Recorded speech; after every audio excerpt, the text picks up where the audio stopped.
সুপ্রিয় দর্শক, আসসালামু আলাইকুম। অনুসন্ধানী টাইম চ্যানেলে যুক্ত হওয়ার জন্য আপনাকে অসংখ্য ধন্যবাদ। জানিয়ে দিচ্ছি আমাদের হাতে থাকা সর্বশেষ আপডেট। আর বরাবরের মতো সর্বশেষ আপডেট জানাতে আপনাদের পাশে আমি সাইমন সুজন। ভারতের দাদাগিরি চোখ রাঙানি শেষ। ৬,০৮০ কোটি টাকার ড্রোন কারখানা উন্মোচন প্রধানমন্ত্রী তারেক রহমানের। শত্রুপক্ষ যখন আমাদের দেশে দাঙ্গা আর অস্থিরতা লাগাতে ব্যস্ত, ঠিক তখনই সবার চোখের আড়ালে ঘটে যাচ্ছে এক গোপন মিশন। দিল্লির দুর্ধর্ষ গোয়েন্দারা কেউ টেরি পেল না, অথচ বাংলাদেশের বুকে গোপনে তৈরি হয়ে গেল মরণঘাতী সামরিক ড্রোনের কারখানা।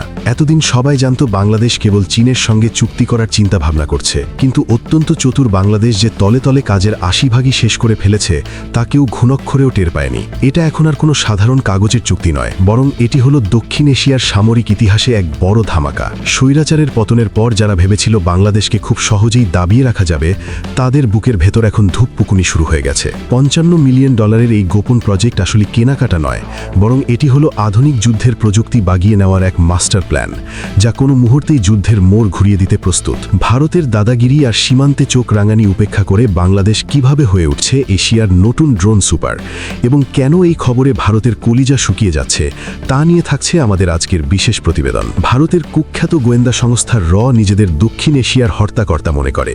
তারা এবার বাংলাদেশের মাটিতে এমন এক ধোঁকা খেলল যা তারা স্বপ্নেও কল্পনা করতে পারেনি। ওরা যখন ঢাকায় অস্থিরতার ষড়যন্ত্রে জাল বুনতে ব্যস্ত, ঠিক তখনই বাংলাদেশ সেনাবাহিনীর চৌকস অফিসাররা চীনের সাথে গোপনে ইতিহাসের অন্যতম বড় সামরিক ডিউটি সেরে ফেলেছে। এটি কোনো ছোটখাটো কেনাকাটা নয়, বরং প্রায় ৬,০৮০ কোটি টাকার এক বিশাল প্রকল্প, যা সম্পূর্ণ নীরবে বাস্তবায়িত হয়েছে। আন্তর্জাতিক সামরিক বিশ্লেষকরা একে বাংলাদেশের এক ধূর্ত এবং সেনাচাল হিসেবে দেখছে।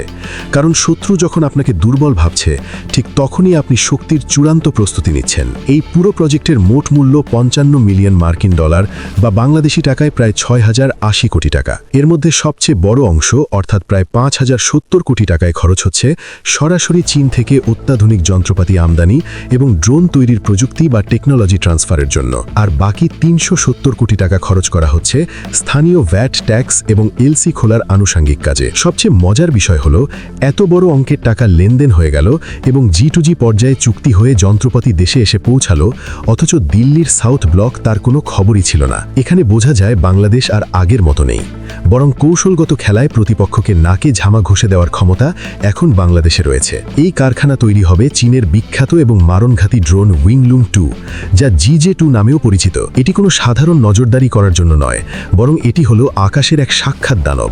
দেখতে এটি আমেরিকার MQ-9 রিপার ড্রোনের মতো মনে হলেও এর ধ্বংস ক্ষমতা এবং রাডার ফাঁকি দেওয়ার প্রযুক্তি একে রিপারের চেয়েও ভয়ঙ্কর করে তুলেছে। এতদিন এই ড্রোন কেবল চীনের পিপলস লিবারেশন আর্মি ব্যবহার করত, এবং তারা তাদের খুব কাছের মিত্র ছাড়া এই প্রযুক্তি কাউকে দিত না। সৌদি আরব, পাকিস্তান, মিশর, নাইজেরিয়া এবং সংযুক্ত আরব আমিরাতের মতো দেশগুলো যুদ্ধের ময়দানে এই ড্রোনের ওপর চোখ বন্ধ করে ভরসা করে।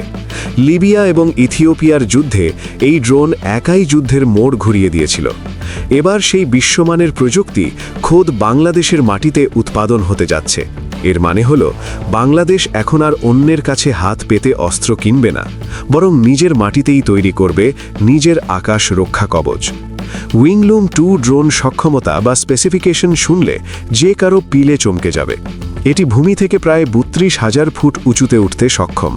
সাধারণত ম্যানপ্যাক বা কাঁধে রেখে ফায়ার করা মিসাইল দিয়ে একে স্পর্শ করা অসম্ভব, কারণ ম্যানপ্যাডের পাল্লা এত দূর পর্যন্ত পৌঁছায় না। ফলে শত্রু সেনারা নিচে দাঁড়িয়ে কেবল চেয়ে চেয়ে দেখবে, কিন্তু তাদের কিছুই করার থাকবে না। পাশাপাশি এই ড্রোনটি একটানা ৩০ ঘন্টা আকাশে ওড়ার ক্ষমতা রাখে, অর্থাৎ এটি একবার টেক অফ করলে পুরো এক দিন এবং আরও ৬ ঘন্টা আকাশে ভেসে থেকে শত্রুর ওপর নজরদারি করতে পারবে। এর পেলোড ক্যাপাসিটি বা অস্ত্র বহনের ক্ষমতা প্রায় ৪৮০ কেজি বা হাফ টনের কাছাকাছি। অর্থাৎ এটি কেবল নজরদারি করে না, বরং এটি হলো এক উড়ন্ত অস্ত্রাগার। এই ড্রোন তার ডানার নিচে একসাথে ১২টি পর্যন্ত এয়ার টু সারফেস মিসাইল বহন করতে পারে। এর মধ্যে রয়েছে চীনের বিখ্যাত BSF-এর ব্লু আর ও লেজার গাইডেড মিসাইল, যা ৩.১ মাক রাশিতে শত্রু লক্ষ্যবস্তুতে আঘাত হানতে পারে। এছাড়াও এটি LS-6 প্রিসিশন গাইডেড বোমা এবং ২৫ কিলোমিটার রেঞ্জের অ্যান্টি ট্যাঙ্ক মিসাইল বহন করতে পারে। সহজ কথায় বললে, সীমান্তে যদি শত্রুপক্ষ কর্তৃপক্ষ তাদের ট্যাঙ্কের বহর নিয়ে এগিয়ে আসার সাহস দেখায়, তবে এই ড্রোন আকাশে ভেসে থেকেই সেই ট্যাঙ্কের বহরকে মুহূর্তের মধ্যে আগুনের কুণ্ডলী বানিয়ে মাটির সাথে মিশিয়ে দেওয়ার ক্ষমতা রাখে। তবে আসল ভয়ের কারণ অন্য জায়গায়। এই ধরনের অপারেশন রেঞ্জ বা পাল্লা হলো 1000 কিলোমিটার। জিওপলিটিক্যাল বা ভূরাজনৈতিক দিক থেকে 1000 কিলোমিটার রেঞ্জ ভারতের জন্য এক বড় দুশ্চিন্তার কারণ হয়ে দাঁড়িয়েছে। আমরা যদি ম্যাপের দিকে তাকাই তাহলে দেখব ঢাকা বা যশোর থেকে যদি এই ড্রোন ওড়ানো হয় তবে ভারতের অত্যন্ত সংবেদনশীল শিলিগুড়ি করিডর বা চিকেন নেকের আওতার মধ্যে চলে আসে। শুধু তাই নয়, ভারতের হাসিমারা বিমান ঘাঁটি, যেখানে ভারত রাফায়েল যুদ্ধ বিমান রেখেছে, এবং তেজপুর বিমান ঘাঁটি সহ পুরো 7 সিস্টার্স বা ভারতের উত্তর পূর্বাঞ্চলীয় 7টি রাজ্য বাংলাদেশের এই ড্রোনের নিশানার ভেতরে থাকছে। এতদিন যারা বাংলাদেশকে 3 দিক থেকে ঘিরে রেখে দাদাগিরি দেখাতো এবং মনে করত বাংলাদেশ চাইলেও তাদের নাগাল পাবে না, আজ তাদের ঘুম হারাম হয়ে গেছে। এখন বাংলাদেশের ঘরে বসে রিমোট কন্ট্রোল চেপেই ভারতের গভীরে নজরদারি চালানো এবং প্রয়োজনে আঘাত হানার সক্ষমতা তৈরি হচ্ছে। আকাশ থেকে যখন যমদূত নেমে আসবে তখন শত্রু দেশের রাডারও টের পাবে না, এবং যখন বুঝবে তখন সব শেষ হয়ে যাবে। এই ড্রোনের হাইটেক ক্যামেরা এবং সেন্সর দিয়ে শত্রু দেশের প্রতিটি ঘাটের মুভমেন্ট রিয়েল টাইমে ঢাকায় বসে মনিটর করা সম্ভব হবে, যা বাংলাদেশের গোয়েন্দা সক্ষমতাকে এক অনন্য উচ্চতায় নিয়ে যাবে। সবচেয়ে বড় মাস্টার স্ট্রোক হল সাপ্লাই চেন বা নিজস্ব উৎপাদন ব্যবস্থা। পাকিস্তান বা সৌদি আরব চীন থেকে এই ড্রোন কিনেছে, কিন্তু বাংলাদেশ শুধু কিনছে না, বরং বানাচ্ছে। কেনা এবং বানানোর মধ্যে আকাশ পাতাল তফাৎ রয়েছে। আপনি যখন অস্ত্র কিনবেন তখন যুদ্ধ বাধালে সরবরাহকারী দেশ সাপ্লাই বন্ধ করে দিতে পারে বা অবরোধ দিতে পারে, কিন্তু যখন আপনি নিজের দেশে কারখানা তৈরি করে ফেলবেন তখন সেই ভয় আর থাকে না। যুদ্ধে যদি বাংলাদেশের একটি ড্রোন ধ্বংস হয় তবে আমাদের কারখানায় আরও 10টি ড্রোন তৈরি হয়ে যাবে। সাপ্লাই চেনে এখন সম্পূর্ণ আমাদের নিজেদের নিয়ন্ত্রণে। আন্তর্জাতিক বাজারে চীন এই ড্রোনগুলো 5 থেকে 10 মিলিয়ন ডলারে বিক্রি করে। পাকিস্তান হয়তো বন্ধুত্বের খাতিরে কিছুটা কমে পেয়েছে, কিন্তু বাংলাদেশ যেহেতু প্রযুক্তি বা টেকনোলজিটাই কিনে নিয়েছে, তাই দেশে উৎপাদনের ফলে এর খরচ অবিশ্বাস্যভাবে কমে আসবে। শুরুতে হয়তো প্রতিটি ড্রোন তৈরিতে $1.5 মিলিয়ন খরচ হবে, কিন্তু উৎপাদন বাড়লে তা মাত্র $500,000 বা $5 লাখ নেমে আসবে। অর্থাৎ নামমাত্র খরচে বাংলাদেশ 100 ড্রোন তৈরি করতে পারবে। এছাড়াও এই চুক্তির আওতায় একটি অত্যাধুনিক রিসার্চ সেন্টার তৈরি করে দেওয়া হচ্ছে। এর মানে হলো আজ আমরা উইংলুম 2 বানাচ্ছি, কিন্তু ভবিষ্যতে আমাদের বিজ্ঞানীরা এখানেই কামিকাজি বা আত্মঘাতী ড্রোন তৈরি করবে। ইরানের শাহেদ 136 ড্রোন ইউক্রেন যুদ্ধে কী ধ্বংসলীলা চালিয়েছে তা আমরা সবাই দেখেছি। চীন ইতিমধ্যেই শাহেদ 136-এর ক্লোন কপি তৈরি করেছে। খুব শীঘ্রই সেই প্রযুক্তিও বাংলাদেশের হাতে আসবে এবং বাংলাদেশ দক্ষিণ এশিয়ার ড্রোন হাবে পরিণত হবে।